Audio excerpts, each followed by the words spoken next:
Olá, aqui é a Fabiana Lara do inglêsja.com com mais uma edição do Café com Inglês. Eu não vou nem editar essa mensagem, porque é um bate-papo bem informal. Hoje, como você pode perceber, eu tô num lugar completamente diferente e essa é a minha casa normalmente, o meu apartamento aqui em Winnipeg. Eu estou de volta em Winnipeg, não estou mais morando em Edmonton. E eu queria pedir desculpa a alguns de vocês que sempre seguem e aguardam os vídeos novos saírem quase que diariamente, porque no final da semana passada eu tive alguns contratempos, né? E por isso não foi possível fazer exatamente os vídeos que a gente normalmente faz. Mas foi o seguinte, aconteceram algumas coisas e eu gostaria de contar pra você o que aconteceu em inglês, porque daí eu já conto uma história maluca e ao mesmo tempo você pratica um pouco do inglês falado, ok? O seu listening. Beleza. Tô só de olho aqui porque acabou de chegar um carro que tá estacionado justamente na nossa vaga. E aqui no Canadá, normalmente, se você aluga um apartamento, muitas vezes a vaga é separada, você paga extra. Então, quando vem alguém e para a nossa vaga, é um problemão. Mas vamos lá. Okay, so in English, what happened last week? That's a strange story. So last week was the last week I had in Edmonton, okay? My husband was there to work on a project, on a renovation or building project for a store, for a clothing store.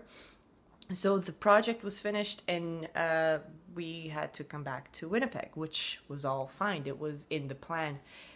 What was not in the plan and what kept me from making more videos last week was the fact that I was living in an apartment building that isn't usually the type of apartment building where I live.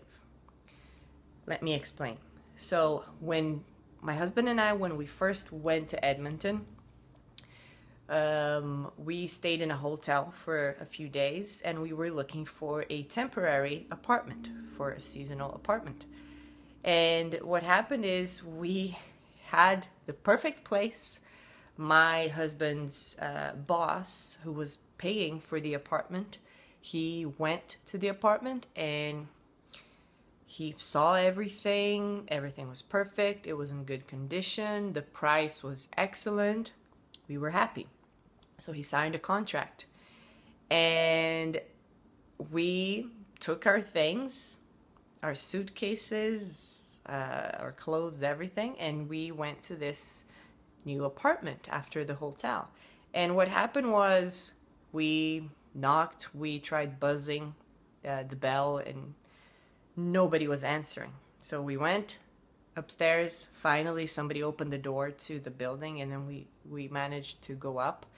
And to make a long story short, it was a scam. Okay, a scam is basically a scheme that has the purpose of taking money or something valuable away from somebody by convincing them of something that isn't real. So in this case, my husband's boss paid, I think, $2,000, maybe a little bit more, for this apartment. But the apartment wasn't being rented by that person, so it wasn't real. He took the money, ran away, and yes, we had nowhere to stay, nowhere to go, and we had to go back to the hotel. Now, because we were running out of time, you know, like the project needed to start and we didn't even have a place to stay, just the hotel, what we did is we took basically the first apartment that we saw that we could. And so this apartment was in a neighborhood that wasn't as safe as I would like it to be.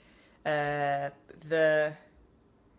let me see, west, east. The east side of the neighborhood was fine, nice houses and everything and families, but the west was a little bit lower income housing. And so all sorts of crazy people lived in my building, but it's not my fault, I was just living there temporarily, just for a few months.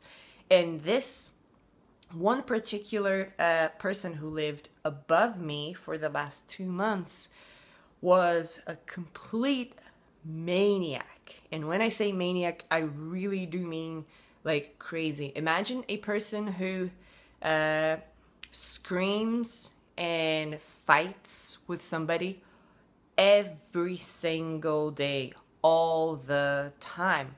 And the fighting got so loud, and they were breaking things in the house, and it got so scary when was it?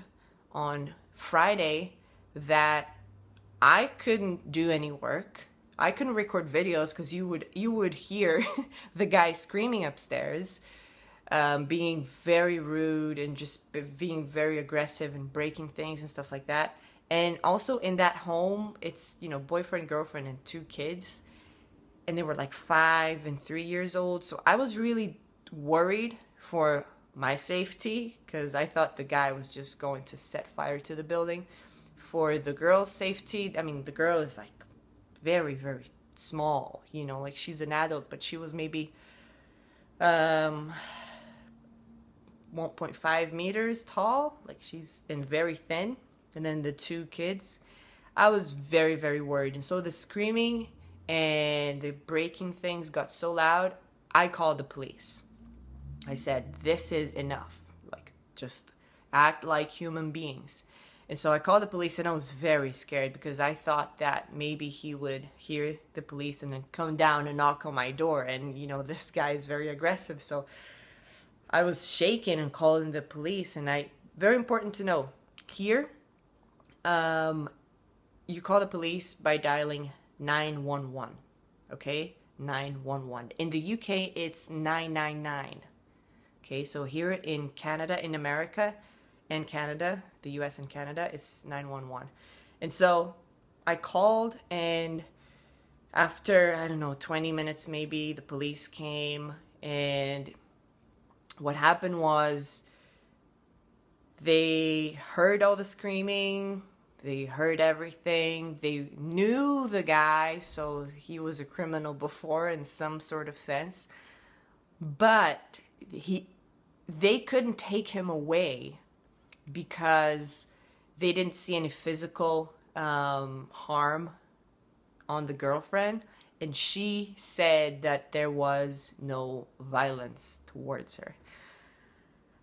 I mean, you can do whatever you want with your life, if you want to have an aggressive person in your life and everything, it's your problem. But don't ruin everybody else's day in the building. We couldn't do anything. And I was very scared because this crazy boyfriend saw me talking with the police, right? So he knew that I had called the police because I was talking to them, giving my name, asking things. And he was the same aggressive guy, and he was going to stay in the building right above me. And the police was leaving.